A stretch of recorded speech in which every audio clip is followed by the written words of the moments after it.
Today I get to unbox my own TRX4M for the first time.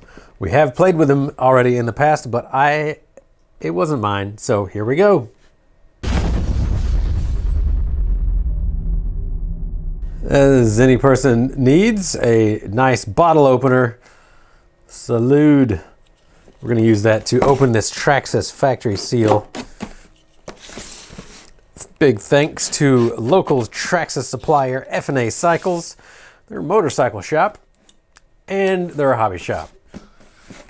I'd say they like the crawlers, but you know, they're not crawlers, but most people in town are. So let's see, what did I get? I got, it looks like white styrofoam from this side. What about the other side? Oh, it's a blue one. I just told them to send me whatever. This is the Bronco, the new Bronco body style. Cool. So what I will do, what I've requested is that we get a second Bronco rig so that I can better compare them back and forth, because I'm going to be doing mods to one of these. Probably this one, since I have it first. And I would like to be able to compare them. And the best way is if we have the same body, same weight of everything. All right, so, I mean, that's pretty much it right there, huh?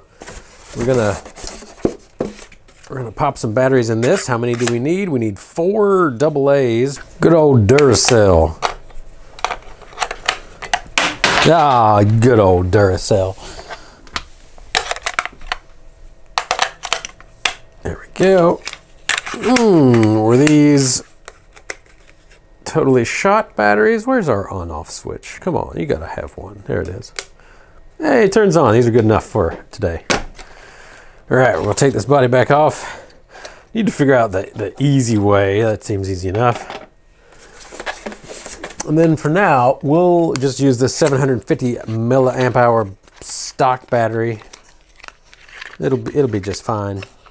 It's gonna be a really long runtime with such a small motor. And here's our charger. This really seems to be what all the new chargers are that come with rigs, is USB powered. This side, USB powered. And then it essentially just plugs into your balance port. On this one, we don't have a balance port though, because it's Traxxas, and of course, Traxxas wouldn't have anything standard. Why would they do that? There we go. Looks like the motor plug on this. Completely custom Traxxas motor plug. They couldn't just, you know, use a JST. No, they had to use something that was really close to a JST plug, but pin spacing just ever so slightly wider. It's like a 2.5 pin wide plug. It's kind of odd. At least they did use a standard servo plug on here. That's nice. So you can replace the servo a little easier. What else do we have? Those are, looks like lights on this guy, which is also another standard plug. So integrated ESC and radio. Yeah.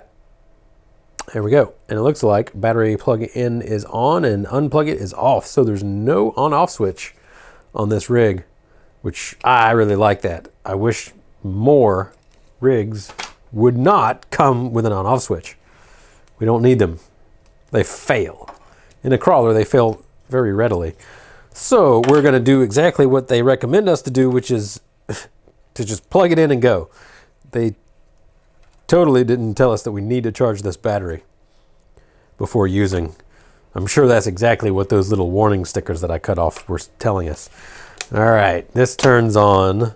We plug in our plug for the battery, this weird ass 3-pin. There we go. And are we on? We're on. I like it. You plug it on, you're ready to go. Okay. So here's our low speed control. Not so bad. You know, it's workable. Of course, it's going to, you know, be kind of stally. And what I would like to figure out is this more motor stall or is this ESC stall? I have a feeling, oh, it's double tap reverse? Why y'all do that to me? This is a crawler. Oh, it is double tap reverse. There's probably a way that you can change it on this with the easy set button. Oh, there's an instruction booklet. I'd have to read the instructions. Double tap reverse it is for now. But yeah, here we go. Oh, double tap. There's full speed. It's fast. They offer a high speed, almost twice as fast transmission. I don't know why you would want that, honestly. I mean, that's almost walking pace. If you put in their high-speed transmission, even with the 87 turn, it's going to be really fast, and it's going to be very stally. More reduction, the better for a crawler. And even with an 87 turn, it's already... of course, it could be the quality of the motor in the ESC. I guess I don't really know. But it's already very stally. Is that a word? It's a word now. We're going to use it. It stalls a lot. So if you go from the 16-to-1 transmission to the 9-to-1 transmission, which let's just talk about part numbers. So the stock transmission, if I'm not mistaken, please correct me if I'm wrong, this 9791 with 16-to-1-ish, 16.6-to-1 reduction ratio. This is our stock transmission. They also have a 9791X, which is about a 9-to-1 ratio. Let's see if they got this on here. Nope, just French, English, and German. Yeah, so they have an X version of the part number that is the faster transmission. They call it a trail or something like that. High range trail gearing, and then the other one is high speed gearing or something like that. At any rate, I don't recommend that at all. This thing has enough reduction, barely, for an 87 turn motor. You don't, in my opinion, you shouldn't go faster. So yeah, I don't know. If you tried it out, let me know what you think about it. But it's already enough stalling that it's just gonna cause problems with less gear down, in my opinion, in my expert opinion on this. I'm going to say that for this because yeah. All right, so there is our rig. The radio is simple. It's got a set button on top. We've got steering trim. That's all we've got. This is just a TQ. They don't even call it a TQ2 anymore. It's just a TQ radio.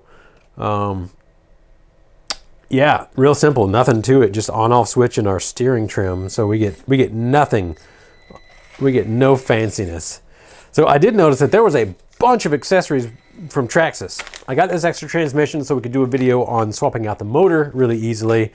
And then I can just have two transmissions that I swap easier than actually swapping the motor. Because to swap the motor, you have to take apart the transmission to do it. So just having two transmissions is a far easier way to swap out the motor than swapping the real motor out. They have aftermarket wheel weights, like beadlock weights. They have tire covers. They had full axles, axle housings, the third member covers, or whatever it would be called, the differential covers. They had full screw kits. It looked like they had full like metal link kits, maybe. It looked like Traxxas was really going after the aftermarket before the aftermarket had time to react to the vehicle being released, which that's kind of, you know, that's where Traxxas has been going with, you know, the plugs that are not standard except for anything but Traxxas. They're really attempting to corner their own market, which, you know, that's kind of what you have to do to some degree in this market. But Traxxas has gone about it by making things more and more proprietary to themselves. And also, we are seeing that they're releasing their own aftermarket parts, and in some cases, releasing aftermarket parts copied from other companies that had problems with them, and then they didn't change the problems. So, yeah, I mean, I'll reserve judgment on that. They also had bearing kits. I'm realizing that this is all bushings. Not going to be a big deal for me right now, especially without the high speed. If you get the high speed transmission, I would highly recommend that you get the ball bearing kit for these, because bushings and high speed, it just doesn't go well together. So yeah, I think I'm going to call it good on this video. For the next video, we're going to install the aftermarket motor. This is going to be our 87 turn. I forget what I'm going to call it. It's going to be, of course, a 180 size motor. These are 180s. Yeah, a 180 size motor, going to be offered in 87 turn and I believe 66 turn. I talked about it in the last video. I don't have one in hand, so I don't remember. But we're going to install that, and then we'll see what the performance difference is. I'm waiting on a second vehicle so we can do some real side-by-side. I'll be more interested in that, but we'll just go ahead and maybe I'll do a couple of measurements, you know, like how good is the drag brake? What sort of slope can we get it on with a drag brake? And then I'll change it out and try that or something like that. It does have drag brake. I can hear it. Ooh, we could pull it with a scale too, if I have a scale here. And that would give us our drag brake amount. I may need more weight. All right, I'm just starting to ramble now, so we're gonna call it there. If you got any questions about this rig, or if you have experience with this rig, please post down below. I would love to hear from you. And until next time, thanks for tuning in. Have a great day.